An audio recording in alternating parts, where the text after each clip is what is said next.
কৃষ্ণ কথা ভাগবত গীতা চ্যানেলটিতে আপনাদের স্বাগত। আজকে আলোচনা করব, বন্ধুরা, অনেক সময় দেখা যায় মানুষ কঠোর পরিশ্রম করার পরেও কোনো ফল পায় না, আবার কম পরিশ্রম করেও অনেকে অধিক ফল পায়। কেন এমনটা হয়? বন্ধুরা, আসুন প্রথমে এই জ্ঞানবর্ধক গল্পটি শোনা যাক। এই গল্প আপনার সমস্ত ভ্রম দূর করবে। এই গল্প আপনাকে খুব ভালো শিক্ষা দেবে। তাই আপনার কাছে অনুরোধ, ভিডিওটি মনোযোগ দিয়ে দেখুন। এক সময় মাতা লক্ষ্মী এবং দারিদ্র্যের দেবী অলক্ষ্মী নিজেদের মধ্যে কথা বলছিল। কথায় কথায় দারিদ্র দেবী মাতা লক্ষ্মীকে বললেন, বোন, অনেক দিন ধরে আমার মনে একটি প্রশ্ন ঘুরপাক খাচ্ছে। একমাত্র তুমিই সেই প্রশ্নের উত্তর দিয়ে আমাকে শান্ত করাতে পারো। তখন দেবী লক্ষ্মী বললেন, বোন, তুমি কি জানতে চাও? আমাকে বলো, আমি অবশ্যই তোমার সব প্রশ্নের উত্তর দেব। তখন দারিদ্র দেবী অলক্ষ্মী বললেন, বোন, আমার প্রশ্ন হলো, সৌন্দর্যের দিক থেকে আমরা দুজনই প্রায় সমান, তাহলে লোকেরা কেন তোমাকে বেশি সম্মান করে?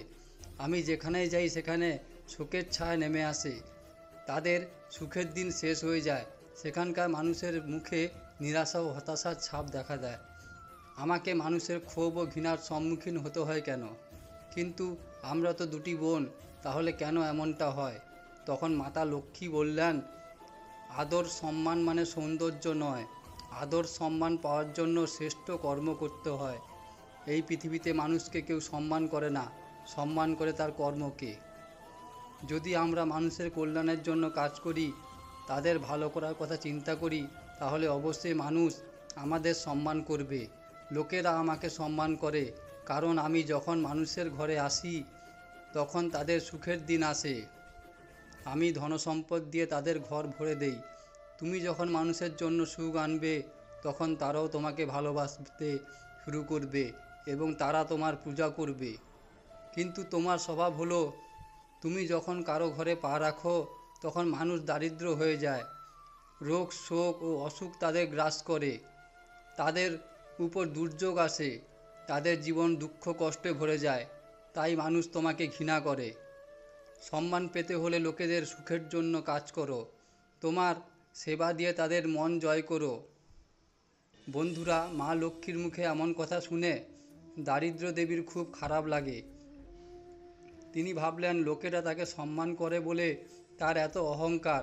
তখন দারিদ্র রেগে গিয়ে মা লক্ষ্মীকে বললেন, বোন, কিসের এত অহংকার?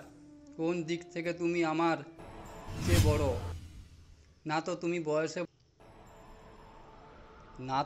বয়সে বড়, না তো জ্ঞানে, না তো সৌন্দর্যে, না তো শক্তিতে। কেন তুমি আমাকে এত উপদেশ দিচ্ছ? যদি তোমার ধনসম্পদ নিয়ে এত অহংকার, তাহলে চলো আমাদের ক্ষমতা পরীক্ষা করে দেখা যাক। যে জিতবে সেই শ্রেষ্ঠ বলে মনে করা হবে। তুমি তোমার ধনসম্পদ দিয়ে গর্ব করো। তুমি মনে করো তোমার যাকে খুশি কোটিপতি বানাবার ক্ষমতা আছে, কিন্তু আমার কাছেও তোমার কোটিপতি ভক্তকে ভিখারি বানানোর ক্ষমতা আছে। দারিদ্র দেবীর এই কথা শুনে দেবী লক্ষ্মী হেসে বললেন, বোন, চাইলে তুমি যা খুশি করতে পারো, কিন্তু আমার চেয়ে বড় হতে পারবে না। আমার ক্ষমতাও কম নয়। যাকে তুমি ভিখারি বানাবে, আমি তাকে আবারও কোটিপতি করে দেব। তখন দারিদ্র দেবী বললেন, বোন লক্ষ্মী, তুমিও আমার ক্ষমতা জানো না। যাকে তুমি কোটিপতি বানাবে, এক মুহূর্তের মধ্যে তাকে আমি আবারও নিঃস্ব করে দেব। তখন লক্ষ্মী দেবী বললেন, তুমি ঠিকই বলেছ। তোমার ইচ্ছা মতো যে কাউকে দরিদ্র করে দিতে পারো, কিন্তু যার ওপর আমার কৃপা থাকে তুমি তার কিছুই করতে পারবে না। তুমি যদি তোমার শক্তি দিয়ে খুব অহংকার করো, তাহলে কাল তুমি তোমার শক্তির পরীক্ষা করে নিও। এইভাবে দুজনের মধ্যে তর্ক চলতে থাকে। পরের দিন তারা দুজনেই সেই শহরের এক ব্রাহ্মণের বাড়িতে যায়। সেই ব্রাহ্মণ পুজো পাঠ করতে প্রতিদিন মন্দিরে যেতেন এবং তিনি মা লক্ষ্মীর বড় ভক্ত ছিলেন। তারা দুজনেই ব্রাহ্মণের উপর তাদের প্রভাব দেখাতে যাচ্ছিল। এরপর দারিদ্র দেবী মা লক্ষ্মীকে বললেন, বোন, এখন তুমি ব্রাহ্মণের উপর আমার প্রভাব দেখো। আমি কিভাবে তাকে রাস্তার ভিখারি করে দেই, যা দেখে তোমার মাথা নত হয়ে যাবে। এ কথা দারিদ্র দেবী সেখান থেকে চলে যায়। তার ক্রোধ এবং অহংকার দেখে মাতা লক্ষ্মী সেখানে দাঁড়িয়ে হাসতে লাগলেন। পরের দিন দুজনেই সেই মন্দিরে পৌঁছলেন যেখানে ব্রাহ্মণ পুজো করতে যেতেন। সাধারণ নারীদের ছদ্মবেশে তারা মন্দিরের সিঁড়িতে বসে থাকে। মন্দিরে পূজা করতে আসা ভক্তরা তাদের দেখছিল, কিন্তু তাদের দিকে কেউ ধ্যান দেয়নি, কারণ মন্দিরে দারিদ্র দুঃখী মানুষরা প্রায় আসে। কিন্তু কিছু সময় ব্রাহ্মণ এসে পড়ে। তারা যার জন্য অপেক্ষা করছিল, তাদের দুজনেরই নজর ব্রাহ্মণের উপর ছিল। ব্রাহ্মণ মন্দিরে পুজো পাঠ সেরে ঘরের পথে রওনা দিলেন। তখন দারিদ্র দেবী বললেন, বোন লক্ষ্মী, তোমার ভক্ত চলে যাচ্ছে, এখন তুমি তোমার চমৎকার দেখাও। বন্ধুরা, মাতা লক্ষ্মী সেই সময় একটি মোটা বাঁশ রাস্তায় রেখে দেয়। বাঁশটি সোনার মোহরে ভর্তি ছিল। ব্রাহ্মণ রাস্তায় বাঁশ পড়ে থাকতে দেখে তুলে নেয় এবং ভাবে, এই বাঁশ আমার অনেক কাজে লাগবে। কিন্তু সে জানতো না বাঁশটি সোনার মোহরে ভরে আছে। ব্রাহ্মণ সেই বাঁশটি নিয়ে ঘরের পথে এগিয়ে যায়। পথে তার একটি ছেলের সাথে দেখা হয়। ছেলেটি ব্রাহ্মণের হাতে বাঁশ দেখে ভাবল, বাঁশটি খুব ভালো মনে হচ্ছে। খাট তৈরির জন্য ব্রাহ্মণের কাছ থেকে বাঁশটি চেয়ে নেব, এই ভেবে ছেলেটি ব্রাহ্মণকে সেই বাঁশটি দেওয়ার জন্য অনুরোধ করল। ব্রাহ্মণ ভাবল, এই বাঁশ তো আমি কুড়িয়ে পেয়েছি, ছেলেটি যখন চাইছে তাকে দিয়েই দেই। এই ভেবে ব্রাহ্মণ ছেলেটিকে 1 টাকায় সেই বাঁশ বিক্রি করে দিল। বাঁশটি 1 টাকায় বিক্রি করে ব্রাহ্মণ খুব খুশি হলো। সেই ছেলেটাও মোহরে ভরা বাঁশ নিয়ে বাড়ি চলে গেল। এদিকে মন্দিরে বসে থাকা 2 বোনের মধ্যে দারিদ্র বলল, দেখো বোন লক্ষ্মী, এই হলো আমার প্রভাব। তুমি ব্রাহ্মণকে ধনী করার জন্য মোহরে ভরা বাঁশ দিয়েছিলে, কিন্তু আমার প্রভাবে সেই বাঁশটি 1 টাকায় বিক্রি হয়ে গেল। তোমার ভক্ত কি পেল? মাত্র 1 টাকা, তাও আবার এই 1 টাকা তার কাছে থাকবে না। এই বলে তারা ব্রাহ্মণের পিছনে হাঁটতে লাগল। এরপর ব্রাহ্মণ এগিয়ে গিয়ে একটি পুকুরের কাছে যায়। সেই 1 টাকা তার লোটায় পড়েছিল। সে সেই লোটা পুকুরের ধারে রেখে ফুল তুলতে ব্যস্ত হয়ে পড়ল। তখন একটি রাখাল ছেলে সেই পুকুরের পাশ দিয়ে যাচ্ছিল। সে দেখতে পায় ব্রাহ্মণের লোটায় 1 টাকা পড়ে আছে। সে সেই 1 টাকা নিয়ে সেখান থেকে চলে যায়। ব্রাহ্মণ বুঝতে পারলেন না তার 1 টাকা চুরি হয়ে গেছে। সে তার লোটা নিয়ে ঘরের দিকে এগিয়ে যায়। ঘরের কাছে আসতেই সে সেই ছেলেটিকে দেখতে পায়, যে তার কাছ থেকে 1 টাকায় বাঁশ কিনে নিয়েছিল। সেই ছেলেটি বলল, ব্রাহ্মণ ঠাকুর, আপনার কাছ থেকে যে বাঁশটি নিয়েছিলাম, আমার দাদু বলেছে এই বাঁশটি খুব ভারী, এটি দিয়ে খাট বানানো যাবে না। আপনি বাঁশটি ফিরিয়ে নিন, আমি বাজার থেকে হালকা বাঁশ কিনে নেব। আপনি আমার 1 টাকা ফিরিয়ে দিন। বন্ধুরা, ব্রাহ্মণ বাঁশ ফিরিয়ে নিয়ে যখন তার লোটায় দেখেন তাতে টাকা ছিল না, ব্রাহ্মণ খুব অবাক হলেন। লোটা থেকে 1 টাকা কোথায় গেল? তখন তিনি ছেলেটিকে বললেন, ভাই, 1 টাকা কোথাও দেখতে পাচ্ছি না, তুমি ঘর থেকে 1 টাকা নিয়ে নেবে, আমি তোমাকে ঘর থেকে দিয়ে দেব। ছেলেটা বলল, কোনো সমস্যা নেই, পরে আমি তোমার কাছ থেকে টাকাটা নিয়ে নেব। এই বলে ছেলেটি সেখান থেকে চলে গেল। বন্ধুরা, মোহরে ভরা বাঁশ পুনরায় ব্রাহ্মণের কাছে চলে এলো। এটা দেখে মা লক্ষ্মী হাসতে লাগলেন। মা লক্ষ্মীকে হাসতে দেখে দারিদ্র হিংসা করে বললেন, বোন লক্ষ্মী, যত খুশি হেসে নাও, খেলা সবে শুরু হয়েছে, তুমি শুধু দেখতে থাকো আমি কেমন তাকে নাচাই। অন্যদিকে ব্রাহ্মণ এসব কিছুই জানতো না। সে কেবল তার নিজের পথ অনুসরণ করছিল। কিন্তু যখন সে একটু এগিয়ে গেল, তখন সে সেই রাখালের পিতাকেই দেখতে পেল।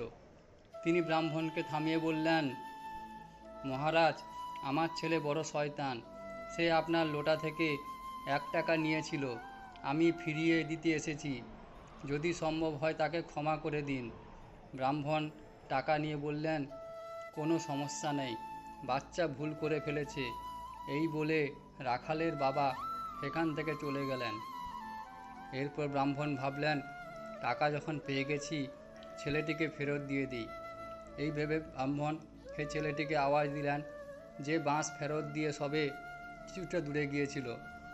ব্রাহ্মণের আওয়াজ শুনে ছেলেটি ফিরে এলেন এবং ব্রাহ্মণের কাছ থেকে 1 টাকা নিয়ে চলে গেলেন।